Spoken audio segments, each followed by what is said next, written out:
প্রথম যে টপিকটা নিয়ে আজকে আমরা আলোচনা করব সেটা হচ্ছে ইন্ডিয়ান ওশান কনফারেন্স 2025।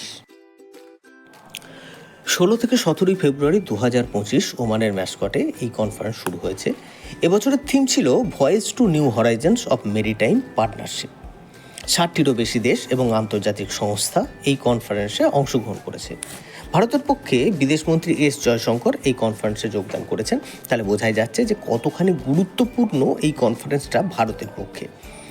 2016 সালে এটি প্রতিষ্ঠিত হওয়ার পর থেকে প্রতি বছর এই সম্মেলন সংগঠিত হয়। এই সম্মেলনের যে মূল আলোচ্য বিষয়গুলি ছিল তার মধ্যে সামুদ্রিক নিরাপত্তা, অর্থনৈতিক উন্নয়ন, পরিবেশগত স্থায়িত্ব এবং ভূ রাজনীতি প্রাধান্য পেয়েছে।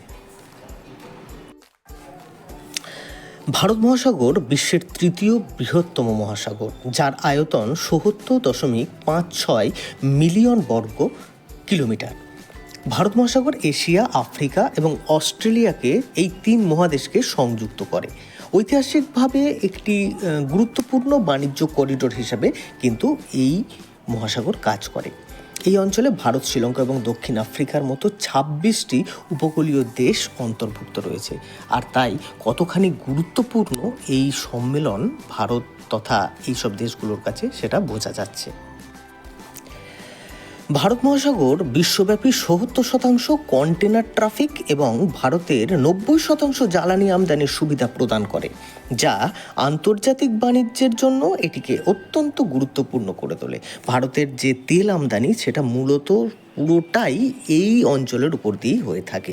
উপরন্তু এটি মৎস্য, তেল এবং গ্যাসের মজুদে সমৃদ্ধ, তাই অর্থনৈতিকভাবেও ভীষণ গুরুত্বপূর্ণ ভারতের কাছে। ভারত মহাসাগর অঞ্চল বিভিন্ন চ্যালেঞ্জের মুখোমুখি। স্ট্রিং অফ পার্লস কৌশলের মাধ্যমে চীনের ক্রমবর্ধমান প্রভাব স্থিতিশীলতার ঝুঁকি তৈরি করে। আর তাই এই ধরনের কনফারেন্সগুলো কিন্তু এই ধরনের ঝুঁকিগুলোকে কমব্যাট করার জন্য ভীষণ গুরুত্বপূর্ণ হয়। এছাড়া এই যে কন্টেনার যাতায়াত করে সেখানে জলদস্যুতার একটা সমস্যা রয়েছে, সামুদ্রিক অপরাধ এবং জলবায়ু পরিবর্তনের ফলে সমুদ্রপৃষ্ঠের উচ্চতা বৃদ্ধির জন্য ছোট দ্বীপরাষ্ট্রগুলি বিশেষভাবে ঝুঁকিপূর্ণ। সমুদ্রের জল বেড়ে যাওয়ার ফলে এই দ্বীপরাষ্ট্রগুলো তলিয়ে যাওয়ার একখানা সম্ভাবনা রয়েছে, সেটাকেও কমব্যাট করার জন্য এই ধরনের কনফারেন্সগুলো ভীষণ গুরুত্বপূর্ণ। এছাড়া সমুদ্রের তলদেশে নজরদারি এবং সাইবার হুমকি ও সামুদ্রিক সন্ত্রাসবাদ এবং পাচারের সমস্যাও রয়েছে এই মহাসাগরীয় অঞ্চলে। আর তাই সেটাকে কমব্যাট করার জন্য এই ধরনের কনফারেন্সগুলো ভীষণ ভীষণ গুরুত্বপূর্ণ। আজকে দ্বিতীয় যে টপিকটা নিয়ে আলোচনা করব সেটা হচ্ছে কমোডো মহড়া 2025।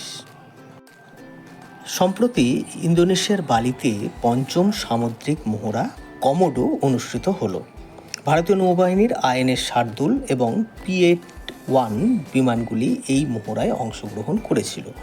ইন্দোনেশিয়ার নৌবাহিনী দ্বারা বন্ধুত্বপূর্ণ দেশগুলির মধ্যে সামুদ্রিক সহযোগিতা বৃদ্ধির জন্য এই মহড়া আয়োজিত হয়। এই বছরের থিম ছিল maritime partnership for piece and stability. এই মহড়ায় 39টি দেশ অংশগ্রহণ করেছিল এবং 34টি বিদেশি ও 18টি ইন্দোনেশিয়ান নৌবাহিনীর যুদ্ধজাহাজ অংশগ্রহণ করেছিল। পরবর্তী যে টপিক নিয়ে আমরা আলোচনা করব সেটা হচ্ছে চাবাহার বন্দর। সম্প্রতি এই চাবাহার বন্দর খবরের শিরোনামে উঠে এসেছে। ইরানের ওপর সর্বোচ্চ চাপ প্রয়োগের জন্য মার্কিন যুক্তরাষ্ট্র একটি স্মারকলিপি প্রকাশ করেছে। বিশেষ করে চাবাহার বন্দরের কথা উল্লেখ করা হয়েছে ওই স্মারকলিপিতে। এবং যেহেতু চাবাহার বন্দরটি ভারতের ডেভেলপ করেছে ভারত, তাই যথেষ্ট চিন্তার কারণ রয়েছে। চাবাহার বন্দর ছাড়াও ভারতের আর যে সমস্ত বিদেশি বন্দরগুলোতে ভারত বিনিয়োগ করেছে তার কয়েকটি আমি এখানে বলছি। একটা হচ্ছে যেমন হাইফা বন্দর, ইসরায়েল। এটি ভারত ইসরায়েল বাণিজ্য, নিরাপত্তার সম্পর্ক এবং ভূমধ্যসাগরীয় সংযোগ বৃদ্ধি করার জন্য ভীষণ গুরুত্বপূর্ণ। এছাড়া মংলা ও চট্টগ্রাম বন্দর, বাংলাদেশ।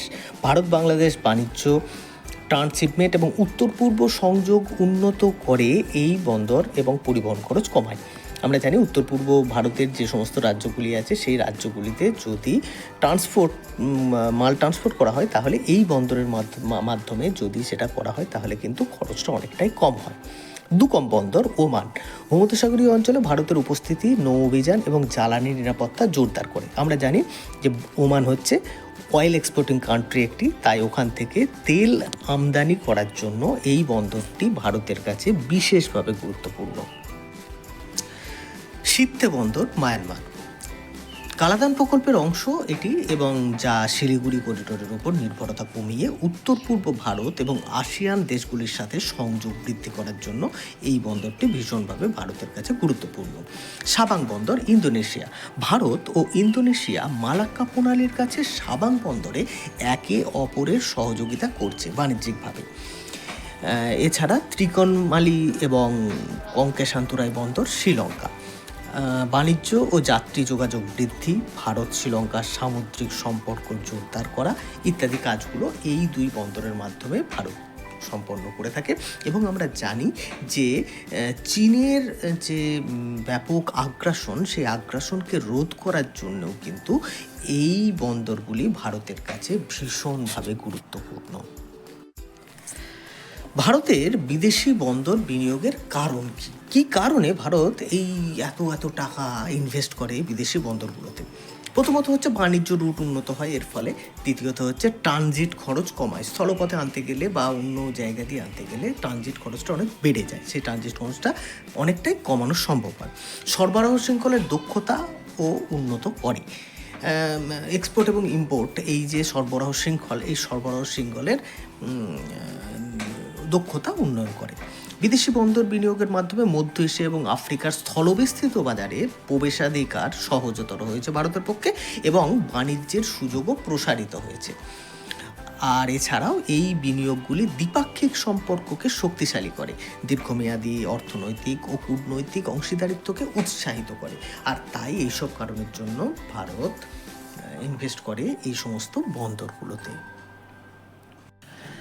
পরবর্তী যে টপিকটা নিয়ে আজকে আলোচনা করব সেটা হচ্ছে জাতীয় ক্রীড়া প্রতিযোগিতা বা ন্যাশনাল গেমস 2025। 28শে জানুয়ারি থেকে 14ই ফেব্রুয়ারি পর্যন্ত উত্তরাখণ্ডের হলদোয়ানিতে 38তম জাতীয় ক্রীড়া প্রতিযোগিতা বা ন্যাশনাল গেমস অনুষ্ঠিত হলো। ভারতের জাতীয় ক্রীড়া প্রতিযোগিতা একটি অলিম্পিক ধাঁচের বহু ক্রীড়া ইভেন্ট, যেখানে রাজ্য এবং কেন্দ্রশাসিত অঞ্চলের ক্রীড়াবিদরা অংশগ্রহণ করেন। ভারতের ক্রীড়া বাজেট 2014 সালে 800 কোটি টাকা থেকে বেড়ে 2025-26 সালের মধ্যে 3800 কোটি টাকায় পৌঁছেছে। এই হিউজ পরিমাণ ইনভেস্ট করার কারণ হচ্ছে ভারত এখন অলিম্পিক গেমস কিন্তু আয়োজন করতে চায়। তাই জন্য ভারত তাদের যে গেমসগুলো রয়েছে বিভিন্ন, সেই গেমসগুলোতে উন্নতির জন্য এত টাকা ব্যয় করছে। এই বছর এই ন্যাশনাল গেমসের ম্যাসকট ছিল মৌলি, যা উত্তরাখণ্ডের জাতীয় পাখি মোনাল দ্বারা অনুপ্রাণিত। এই বছর গেমসের ট্যাগলাইন ছিল সংকল্প সে শিখারতা, অর্থাৎ ফ্রম রেজলিউশন টু জেনি। 32টি ক্রীড়া ইভেন্ট ছিল, এছাড়াও 4টি প্রদর্শনী ক্রীড়া অন্তর্ভুক্ত ছিল, যেমন কালারিপায়াত্তু, যোগাসন, মল্লখম্ব এবং রাফটিং। এই কালারিপায়াত্তু এই বছর মেন ইভেন্ট থেকে বাদ দেওয়ার জন্য কিন্তু বেশ কিছু বিতর্কও তৈরি হয়। সেরা পারফর্মার হিসাবে সার্ভিসেস স্পোর্টস কন্ট্রোল বোর্ড প্রথম হয়েছে, মহারাষ্ট্র দ্বিতীয় এবং হরিয়ানা তৃতীয় স্থান অধিকার করেছে। আমরা জানি এখানে প্রথম, দ্বিতীয়, তৃতীয় ব্যক্তিগতভাবে করা হয় না, রাজ্যভিত্তিকভাবে করা হয়। ভারত 2036 সালে অলিম্পিক গেমস আয়োজনের লক্ষ্যে কাজ করছে, যেখানে ক্রীড়াবিদরা ইতিমধ্যেই টপস অর্থাৎ টার্গেট অলিম্পিক পোডিয়াম স্কিম এর মাধ্যমে সাফল্যের জন্য প্রস্তুতি নিচ্ছেন। আর এই জন্যই কিন্তু হিউজ টাকা ইনভেস্ট করা হয়েছে। 39তম জাতীয় গেমস অর্থাৎ এর পরের যে জাতীয় গেমস সেটা মেঘালয়ে অনুষ্ঠিত হবে। পরবর্তী যে টপিকটা নিয়ে আমরা আলোচনা করব সেটা হচ্ছে ভারত টেক্স 2025। এটি একটি গ্লোবাল টেক্সটাইল এক্সপো ভারতের পক্ষে। আমরা জানি যে বাংলাদেশ এই টেক্সটাইল সেক্টরে কিন্তু একটি গুরুত্বপূর্ণ নাম, এবং বেশ কিছুদিন ধরে বাংলাদেশে একটা অস্থিতিশীল পরিস্থিতি তৈরি হওয়ার জন্য গ্লোবাল যে ব্র্যান্ডসগুলো তারা কিন্তু বাংলাদেশের কাছ থেকে মুখ ফিরিয়ে নিচ্ছে, আর এই সুযোগটাকেই কাজে লাগাতে চাইছে ভারত। আর তাই এই যে ভারত টেক্স 2025 এই যে এক্সপোটা, এটা এত ধুমধাম করে আয়োজন করেছে। 14 থেকে 17 ফেব্রুয়ারি এই এক্সপোটা নয়াদিল্লিতে অনুষ্ঠিত হয়েছে। এটি ছিল দ্বিতীয় সংস্করণ। প্রধানমন্ত্রী নরেন্দ্র মোদী তার ইনঅগ্রাল ভাষণে তিনি ভারতের যে এই টেক্সটাইল রপ্তানির লক্ষ্যমাত্রা, এটা 3 লক্ষ কোটি টাকা থেকে 9 লক্ষ কোটি টাকায় উন্নীত করার ঘোষণা করেন 2030 সালের মধ্যে। বস্ত্র মন্ত্রণালয়ের সহায়তায় 5,000-এরও বেশি প্রদর্শক এই এক্সপোতে অংশগ্রহণ করেন। এই ইভেন্টের লক্ষ্য হলো ভারতের বস্ত্র উৎপাদনের সক্ষমতাকে বিশ্বের মাঝে তুলে ধরা। এই অনুষ্ঠানে 110টিরও বেশি দেশ থেকে 6,000-এরও বেশি আন্তর্জাতিক ক্রেতা অংশগ্রহণ করেছিলেন। উল্লেখযোগ্য দেশগুলির মধ্যে রয়েছে জাপান, সংযুক্ত আরব আমিরাত এবং মার্কিন যুক্তরাষ্ট্র। এই সব দেশগুলো থেকে বড় বড় ব্র্যান্ডগুলোও কিন্তু এসছিলেন ভারতে এই এক্সপোতে অংশগ্রহণ করতে, এবং এই এক্সপোতে তারা মাল কিনতে আর কি, ক্রেতা হিসাবে। ইউরোপীয় ইউনিয়ন অর্থাৎ ইইউ এবং ভারতের বস্ত্র মন্ত্রণালয়ের যৌথ উদ্যোগে বস্ত্র ও হস্তশিল্প খাতকে সহায়তা করার জন্য 7টি নতুন প্রকল্প চালু করা হয়েছে। ইইউ এই প্রকল্পগুলিতে 9.5 মিলিয়ন ইউরো বা 85.5 কোটি টাকা বিনিয়োগ করছে, যেটা কিনা ভারতীয় অর্থনীতির জন্য একটা ভীষণ সুখময় খবর। টেক্সটাইল শিল্পের স্থায়িত্ব, সম্পদের দক্ষতা, নারীর ক্ষমতায়ন এবং অর্থনৈতিক প্রবৃদ্ধির উপর জোর দেওয়া হয়েছে এই প্রকল্পগুলির মাধ্যমে। আমরা জানি যে টেক্সটাইল সেক্টরে যে সমস্ত কর্মীরা কাজ করেন তাদের বেশিরভাগটাই নারী, তাই এই সেক্টরটাকে যদি উন্নত করা যায় তাহলে নারীর ক্ষমতায়নও সম্ভব হবে, অর্থাৎ ওমেন এম্পাওয়ারমেন্টের জন্যও কিন্তু এই প্রকল্পগুলো ভীষণ গুরুত্বপূর্ণ। প্রকল্পগুলি 9টি রাজ্যে পরিচালিত হবে: আসাম, উড়িষ্যা, অন্ধ্রপ্রদেশ, তেলেঙ্গানা, উত্তরাখণ্ড, উত্তরপ্রদেশ, ঝাড়খণ্ড, বিহার এবং হরিয়ানা। এইসব রাজ্যগুলোতেই কিন্তু প্রথম লাটে আর কি এই প্রকল্পগুলো চালু হবে। আগামী 3 থেকে 5 বছরে 2 লক্ষ নারীকে অর্থনৈতিকভাবে ক্ষমতায়িত করার আশা করা হচ্ছে এই প্রকল্পগুলির মাধ্যমে। আজকে শেষ যে টপিকটি নিয়ে আলোচনা করব সেটি হচ্ছে international organization of aids to marine navigation অর্থাৎ IALA সামিট নিয়ে। সম্প্রতি সিঙ্গাপুরে অনুষ্ঠিত প্রথম সাধারণ অধিবেশনে Bharat international organization of aids to marine navigation অর্থাৎ IALA এই সম্মেলনে ভারতকে ভাইস প্রেসিডেন্ট নির্বাচিত করা হয়েছে। এই নির্বাচন সমুদ্র বিষয়ক ক্ষেত্রে ভারতের ক্রমবর্ধমান প্রভাবকে প্রতিফলিত করে। IALA 1957 সালে একটি NGO হিসাবে প্রথম প্রতিষ্ঠিত হয়েছিল। তারপর 2024 সালে 34টি দেশের সমর্থন পেয়ে IALA একটি আন্তঃসরকারি সংস্থায় রূপান্তরিত হয়। বর্তমানে এই সংস্থার 200-রও বেশি সদস্য রয়েছে, যার মধ্যে 80টি দেশ অংশগ্রহণ করেছে এবং 60টি বাণিজ্যিক সংস্থা এর সদস্য। ভারত 1957 সাল থেকেই এই সংস্থার সদস্য ছিল, অর্থাৎ যখন এটি NGO ছিল তখন থেকেই কিন্তু ভারতের সদস্য ছিল। এর সদর দপ্তর হলো সেন্ট জার্মেইন এন লায়ে, যেটা ফ্রান্সে অবস্থিত। IALA এর লক্ষ্য বিশ্বব্যাপী সামুদ্রিক নেভিগেশন ব্যবস্থার সমন্বয় সাধন করা, অর্থাৎ এই যে জাহাজগুলো যায় সমুদ্রের মধ্য দিয়ে, তা যে রুটগুলো নেভিগেশন করা হয় সেই নেভিগেশনের ওপর কাজ করে এই IALA এই সংস্থাটি। IALA বেশ কয়েকটি কারিগরি কমিটি গঠন করেছে এই সম্মেলনের মধ্য দিয়ে। এই কমিটিগুলিতে বিশ্বব্যাপী বিশেষজ্ঞরা রয়েছেন যারা সামুদ্রিক নেভিগেশনের মান উন্নয়নের কাজ করেন।